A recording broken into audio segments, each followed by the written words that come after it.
حضرت بہلول دانا بغداد میں ایک مغلوب الحال بزرگ گزرے ہیں۔ بہلول دانا امام جعفر صادق علیہ السلام کے شاگرد تھے۔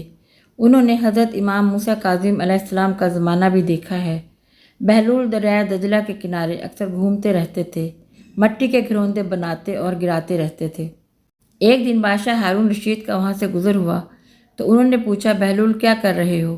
بہلول نے جواب دیا، جنت کے مکان بنا رہا ہوں۔ انہوں نے پوچھا، کیا بیچتے بھی ہو؟ بہلول نے جواب دیا، ہاں بیچتا ہوں۔ بادشاہ نے پوچھا، کتنے کا ہے؟ بہلول نے کہا، 1 دینار کا، سیل لگائی ہوئی ہے۔ بادشاہ مسکرایا کہ دیوانہ مجنوں اپنی ہی موج میں لگا ہوا ہے۔ پیچھے ہی ملکہ زبیدہ بھی آ رہی تھیں۔ انہوں نے پوچھا، بہلول کیا کر رہے ہو؟ بہلول نے وہی جواب دیا، جنت کے مکان بنا رہا ہوں۔ ملکہ نے پوچھا، کیا بیچتے بھی ہو؟ بہلول نے جواب دیا، ہاں 1 دینار کا بیچتا ہوں۔ ملکہ زبیدہ نے اسے 10 دینار دیے۔ بہلول نے وہ دریائے دجلہ میں پھینک دیے۔ داتا صاحب یہاں فرماتے ہیں، فقیر اتنی دیر تک فقیر نہیں بنتا جب تک مٹی کا ڈھیلا اور سونے کی ڈلی اس کی نظر میں برابر نہیں ہو جاتی۔ بہلول نے ایک گھروندے کے قریب دائرہ لگایا اور ملکہ سے کہا، یہ تیرا ہوا۔ رات میں بادشاہ نے خواب میں حشر کا دن دیکھا۔ جنت کا منظر ہے، بڑے بڑے خوبصورت مکان ہیں۔ ایک مکان تو بادشاہ کو بہت ہی اچھا لگا۔ بادشاہ کا دل چاہا کہ اس مکان کو دیکھوں۔ جب قریب گیا تو دروازے پر لکھا تھا، ملکہ زبیدہ۔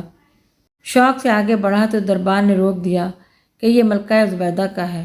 بادشاہ نے کہا کہ وہ میری ہی ملکہ ہے۔ تو دربان نے کہا، دنیا کے ضابطے اور ہیں، آخرت کے ضابطے اور ہیں۔ بادشاہ کی آنکھ کھل گئی، بے چین ہو گیا اور ملکہ کو بیدار کیا اور پوچھا کہ تو نے ایسا کون سا نیک عمل کیا کہ میں نے جنت میں تیرا محل دیکھا ہے؟ ملکہ زبیدہ نے کہا، وہی معمول کی نمازیں اور عبادتیں، کوئی نیا کام تو میں نے کیا نہیں۔ ہاں یاد آیا، کل دجلہ کے کنارے وہ جسے لوگ مجذوب دیوانہ کہتے ہیں، بہلول جنت کے محل بنا رہا تھا۔ فقیر ہے یہی سمجھ کر اس سے ایک محل خریدا تھا۔ بادشاہ سر پکڑ کر بیٹھ گیا۔ اس نے مجھے بھی کہا تھا، میں دیوانے کی بات سمجھ کر گزر گیا۔ اگلے دن بادشاہ قصدن وہاں سے گزرا تو دیکھا بہلول وہاں بیٹھا وہی مٹی کے گھروندے بنا رہا تھا۔ انہوں نے پوچھا، بہلول کیا کر رہے ہو؟ بہلول نے جواب دیا، جنت کے محل بنا رہا ہوں۔ پھر انہوں نے پوچھا، اچھا بیچتے بھی ہو؟ بہلول نے جواب دیا، ہاں بیچنے کے لیے ہی تیار کر رہا ہوں۔ بادشاہ نے پوچھا، کتنے کا ہے؟ بہلول نے جواب دیا، آدھی حکومت لگے گی۔ بادشاہ نے کہا کہ کل تو تم 1 دینار کہہ رہے تھے۔ بہلول نے کہا، کل تم نے دیکھا نہیں تھا، آج سودا دیکھ کر لے رہے ہو۔